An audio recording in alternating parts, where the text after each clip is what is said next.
Texas inmates in jail for crimes now hailed as heroes.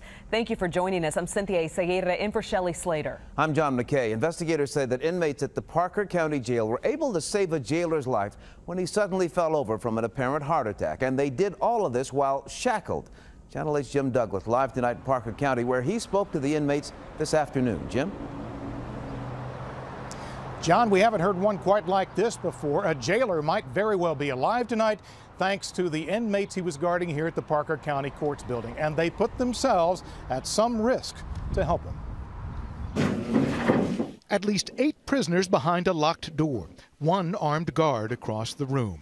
Watch the lower part of the screen as the guard suddenly slumps unconscious. He just, fell over, and I thought it looked like an act or something. I mean, he died right there, man. Nick Kelton and other inmates shouted for help, then managed to bust out of their holding room, even though they knew that was dangerous. I was a little worried because when they're going to come with their guns drawn on us. The guard had no pulse. Inmates screamed and banged on doors, so loud that deputies upstairs in court came running. They thought it was a big old fight going on down there. They thought we was taking over. He had keys and he had a gun. Yeah, it could have been an extremely bad situation. Sergeant Ryan Spiegel rushed in first, corralled the inmates, still not completely understanding what was happening.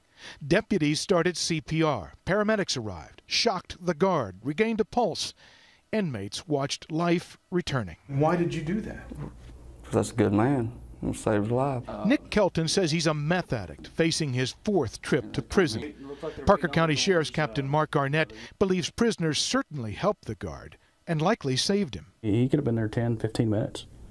And before anybody, any other staff, any other sheriff's officer or county personnel had walked in there and found him. To show one's true stripes is to reveal character.